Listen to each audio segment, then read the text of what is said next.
বন্ধুরা, ধামাল 4 দেখে আমার প্রথম প্রশ্ন ছিল, আমি কি সত্যি 2026 সালের একটা সিনেমা দেখছি, নাকি ভুল করে 2010 সালের কোনো এক কমেডি সিনেমা দেখতে বসেছি।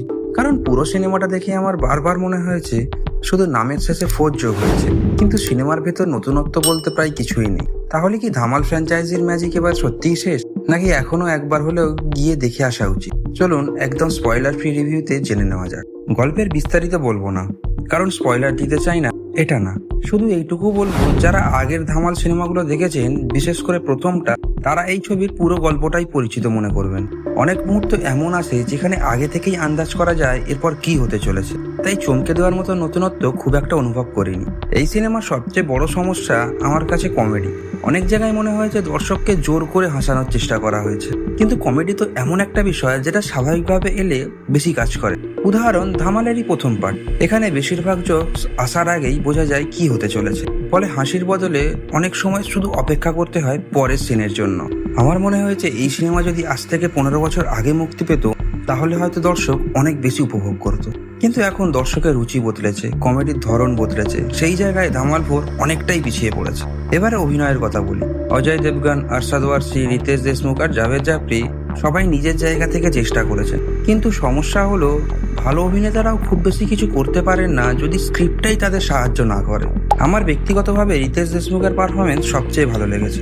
মনে হয়েছে উনি নিজের দিক থেকে এনার্জি দিয়ে চরিত্রটাকে বাঁচানোর চেষ্টা করছেন। বাকি সবাইও খারাপ করেননি, কিন্তু দুর্বল লেখার কারণে খুব বেশি মনে থাকার মতন কিছুই করতে পারেননি। আর একটা বিষয় আমাকে বারবার বিরক্ত করেছে, অপ্রয়োজনীয় ভিএফএক্স। এখনকার দিনে ভিএফএক্স ব্যবহার করতেই হবে এমন কোনো নিয়ম তো নেই। যেখানে দরকার সেখানে ভালো ভিএফএক্স সিনেমাকে আরো সুন্দর করে, কিন্তু এখানে কিছু জায়গায় বাঘ, কুমির সহ নানা সিজিআই এমনভাবে ব্যবহার করা হয়েছে যেটা দৃশ্যকে বাস্তব না লাগিয়ে বরং আরো আর্টিফিশিয়াল করে তুলেছে। অনেক সময় মনে হয়েছে এই দৃশ্যগুলো ছাড়াও সিনেমা ঠিক এইভাবেই চলতে পারত।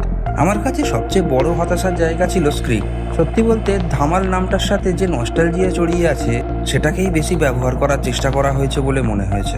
প্রথম ধামাল যে কারণে এত জনপ্রিয় হয়েছিল সেটা শুধু অভিনেতাদের জন্য নয়, সেই সিনেমার গতি, পরিস্থিতি আর কমেডি টাইমিং এর জন্য। ধামাল 4-এ সেই ম্যাজিক আর খুঁজে পাইনি। অনেক জায়গায় মনে হয়েছে একই ধরনের আইডিয়া আবার ব্যবহার করা হয়েছে, কিন্তু নতুন কোনো টুইস্ট বা তাজা ভাব যোগ করা হয়নি। সব মিলিয়ে ধামাল 4 আমার প্রত্যাশা পূরণ করতে পারেনি। যদি আপনি শুধুই ধামাল নামটার প্রতি নস্টালজিয়া থেকে দেখতে চান তাহলে একবার দেখতে পারেন, কিন্তু যদি একদম নতুন আধুনিক কমেডি বা শক্তিশালী গল্পের আশা নিয়ে যান তাহলে হতাশা হওয়ার সম্ভাবনা প্রচণ্ড। এটা সম্পূর্ণ আমার ব্যক্তিগত মতামত, আপনার মত আলাদা হতেই পারে, আর সেটাই স্বাভাবিক। আপনার যদি ইতিমধ্যেই সিনেমাটা দেখা হয়ে থাকে তাহলে কমেন্টে জানাবেন আপনার কেমন লেগেছে। ভিডিওটি ভালো লাগলে লাইক করুন, আর এমন spoiler free Bangla movie review নিয়মিত পেতে চ্যানেলটি সাবস্ক্রাইব করুন। আবার দেখা হবে পরের ভিডিওতে।